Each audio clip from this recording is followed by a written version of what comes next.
بسم اللہ الرحمن الرحیم الحمدللہ رب العالمین والصلاة والسلام علی سید الانبیاء والمرسلین اما بعد فاعوذ باللہ السمیع العلیم من الشیطان الرجیم بسم اللہ الرحمن الرحیم رب اشرح لی صدری ویسر لی امری واحلل عقدۃ من لسانی یفقہوا قولی صدق اللہ العظیم۔ قابل قدر معزز علماء کرام واجب الاحترام جناب شیخ الحدیث والفقہ حضرت علامہ زاہد الراشدی صاحب زیدہ مجدہ، محترم المقام جناب ڈاکٹر قبلہ ایاز صاحب چیئرمین اسلامی نظریاتی کونسل پاکستان، حضرت مولانا مفتی شیخ الحدیث محمد زاہد صاحب، جناب سید صادق اکبر صاحب اور میزبان مکرم ڈاکٹر عمار خان ناصر صاحب اور جملہ شرکائے مدرسہ ڈسکورس پروگرام، یہ میرے لیے آج بڑا پرمسرت موقع ہے کہ مجھے اس علمی و فکری نشست کے ساتھ ساتھ کشت زعفران محفل میں شرکت کی سعادت حاصل ہوئی، جس میں بہت سے اسکالرز، ڈاکٹرز اور اہل علم حضرات جمع ہیں۔ گزشتہ عرصہ میں اپنے کچھ احباب سے گاہے بگاہے مدرسہ ڈسکورس کی سرگرمیوں کے متعلق پتہ چلتا رہا اور یہ جان کر بڑی مسرت ہوئی کہ یہاں پر بین المسالک اور بین المذاہب ہم آہنگی کے ساتھ ساتھ خالص علمی رویے پروان چڑھ رہے ہیں۔ میرے والد گرامی حضرت جسرس پیر محمد کرم شاہ الازہری رحمۃ اللہ علیہ نے ساری زندگی اتحاد، یگانگت، علم، تحقیق و جستجو اور احترام باہمی کو فروغ دینے میں اپنا کردار ادا کیا۔ ساری زندگی انہوں نے خالص تحقیق و جستجو اور فکر و عمل سے بھرپور گزاری اور کبھی اپنے آپ کو فروعی اور مسلکی اختلافات میں الجھنے نہیں دیا، اور وہ ہمیشہ ہمیں مفید کام کرنے اور وقت کے تقاضوں کو سمجھنے کا درس دیا کرتے تھے۔ انہوں نے جامعۃ الازہر مصر میں شریعہ والقانون اور اسلامی فلسفہ میں تخصص کیا اور پھر پاکستان میں جدید اور قدیم، اصالہ و معاصر علوم کے امتزاج سے ایک ایسا نصاب تعلیم تیار کیا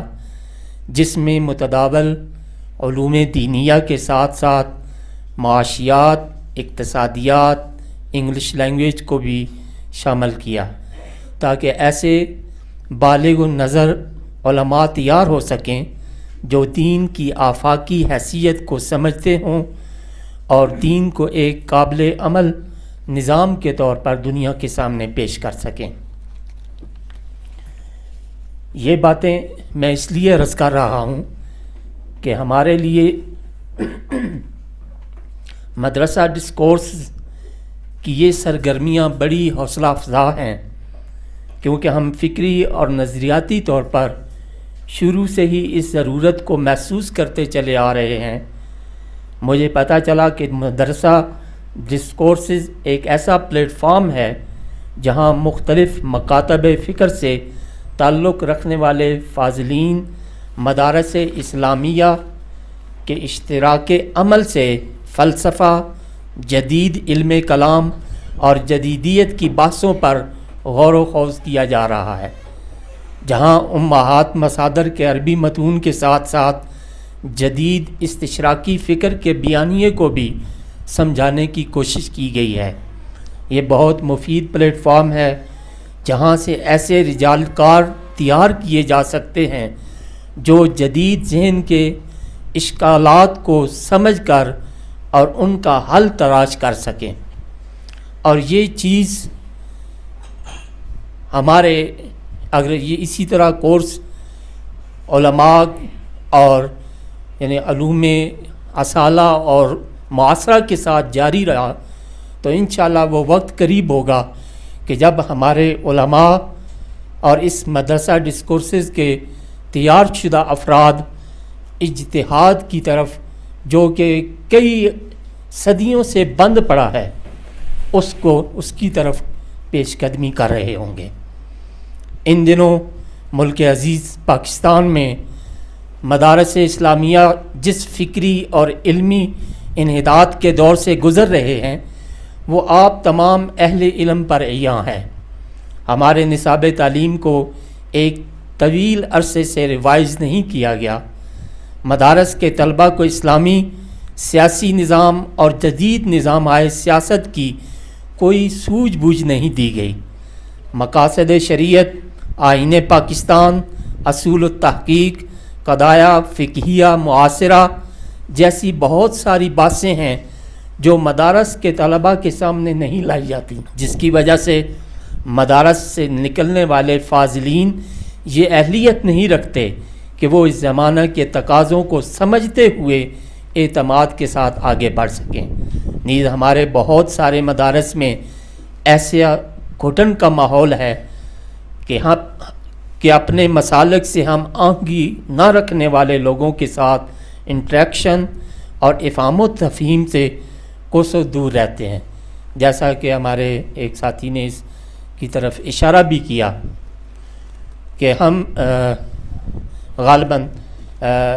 حافظ نعیم الدین الازہری صاحب نے اس طرف اشارہ کیا کہ ہم ملنے سے پہلے ہی، ملاقات سے پہلے ہی اس کا ایک امیج اپنے ذہن میں بنا لیتے ہیں، پھر جب گفتگو ہوتی ہے، جب علمی بحث ہوتی ہے، جب افکار و نظریات کا تبادلہ خیال ہوتا ہے تو پھر پتہ چلتا ہے کہ ہم کیا سوچ رہے تھے اور یہ کیا چیز ہے۔ اگر اجازت ہو تو اس پہ ایک بڑا لطیفہ ذہن میں آ رہا ہے کہ وہ ایک دفعہ جی اس کی تو ایک شادی ہو رہی تھی، تو جو نکاح خواں کہہ رہے ہیں یا جو صاحب وہ نکاح پڑھ رہے تھے، شادی کی کر رہے تھے، تو وہ انہوں نے اعلان کیا اس حال میں کہ اگر اس دلہا کی شادی ہو رہی ہے، کسی کو کوئی اعتراض یا کوئی مسئلہ ہو تو وہ آگے آ جائے۔ تو وہ پیچھے سے ایک ینگ نوجوان بچی، اس نے ایک چھوٹا سا بچہ گود میں اٹھایا ہوا، وہ آگے آ گئی۔ اب جب دلہن نے دیکھا کہ یہ آ رہی ہے تو اس نے اپنے ذہن میں امیج بنایا، اس نے اس کو تھپڑوں سے مارنا شروع کر دیا۔ اس کا سسر بندوق لینے کے لیے دوڑا کہ میں اس کی ایسی تیسی کرتا ہوں۔ اس کے سالے جو ہیں وہ انہوں نے اپنی آستینیں چڑھا لیں، اس کی سالیوں نے اسے تانے اور تشنیع کرنا شروع کر دیا۔ تو وہ نکاح پڑھانے والے نے اس سے پوچھا کہ بیٹا تم کیوں آگے آئی ہو، کیا مسئلہ ہے؟ اس نے کہا پیچھے حال میں آواز نہیں آ رہی تھی تو میں اس لیے آگے سننے کے لیے آ گئی۔ تو ہمارا ایسا جذباتی اور ایسا امیج بنا ہوتا ہے کہ ہم اس کو پہلے ہی اپنے ذہن میں امیج بنا کے جو ہے وہ اس پہ عمل شروع کر دیتے ہیں. اب آپ کا نمبر 1 ہو گیا، بشر پیچھے رہے. نہیں بشر صاحب آگے ہیں. اس میں بندوق اضافی تھی، یہ پرسوں بھی ایک بندے نے سنایا. چلو ایسے تو پھر اضافے چلتے رہتے ہیں نا جی، تبھی تو وہ تھوڑا سا لمبا ہوتا ہے. جناب میں گزارش کر رہا تھا کہ ہمارے مدارس میں اس طرح کا گھٹن کا ماحول اور دوسرے مسالک کے ساتھ گفتگو، ان کے ساتھ ڈائیلاگ، یہ چیز بڑی ضروری ہے اور پازیٹیو ہے، اور یہ اس مدرسہ کی جو ہے وہ بڑی خوبی ہے. اگرچہ یہ فارم مختلف جگہوں پہ بنے ہوئے ہیں کہ جہاں جو ہے وہ مختلف مسالک کے لوگوں کو اکٹھا کیا جاتا ہے، ان میں ڈائیلاگ کیے جاتے ہیں. ہمارے اسلامی نظریاتی کونسل میں بھی یہ بڑا خوبصورت گلدستہ ہے مختلف مسالک کا. وہ سارے جو بھی مسئلہ آتا ہے اس کے متعلق ساروں کی آراء کو جو ہے وہ بڑی توجہ سے سنا جاتا ہے. اور ہمارے محترم مکرم قبلہ ایاز صاحب تو یہ بڑی خوبصورتی کے ساتھ ان مسائل کا جو ہے وہ نتیجہ اور ثمرہ جو ہے وہ اخذ کر فرماتے ہیں. تو ایسے حبس زدہ ماحول میں اس طرح کے علمی سیشنز تازہ ہوا کے جھونکوں کی مانند ہیں، جن کے سبب بہت بہتری کی توقع کی جا سکتی ہے. مجھے امید ہے کہ اس کاوش کی بدولت شرکائے کورس کو مغربی مفکرین کا طرز استدلال اور بیانیہ سمجھنے میں کامیابی ملی ہوگی، اور وہ ان فائنڈنگز کی روشنی میں آئندہ کا لائحہ عمل مرتب کر سکیں گے. یہاں میں جدیدیت اور جدید طرز فکر سے متعلق گزارش کرنا بھی ضروری سمجھتا ہوں کہ جدید افکار و نظریات کو پڑھتے ہوئے خذ ما صفا و دع ما قدر کا اصول ضرور ہمارے پیش نظر رہنا چاہیے. جدیدیت اور ماڈرنزم کے رجحانات کا مطالعہ کرنے کا یہ مطلب ہرگز نہیں کہ جیسے ہماری ایک بہن نے بھی اس طرف اشارہ کیا کہ ہم اپنے مسلمات اور معتقدات کو چھوڑ کر جدید طرز فکر کی رو میں بہہ جائیں، بلکہ مسلمان کے لیے ضروری ہے کہ وہ جدید افکار و نظریات سے استفادہ کرتے ہوئے وحی سماوی اور مشکات نبوت سے جڑا رہے. یہاں بہت سی مثالیں دی جا سکتی ہیں، میں صرف ایک مثال پہ اکتفا کرتا ہوں. حکیم الامت علامہ محمد اقبال رحمۃ اللہ علیہ کی شخصیت ہمارے سامنے ہے. انہوں نے لندن جرمنی سے تعلیم حاصل کی. اس سے قبل انہوں نے عربی اور فارسی علوم میں دسترس پیدا کی، پھر جدید انگریزی ادب کا بالاستیعاب مطالعہ کیا. درجن بھر امریکی اور برطانوی شعراء سے اخذ و استفادہ اور ترجمہ کیا، جن میں Emerson, William Cowper, Tennyson, Samuel Roger قابل ذکر ہیں. انہوں نے شیکسپیئر کو منظوم خراج تحسین پیش کیا. گوئٹے کی فکر سے گہرا تعلق رہا، لیکن اس کے باوجود ہم یہ نہیں کہہ سکتے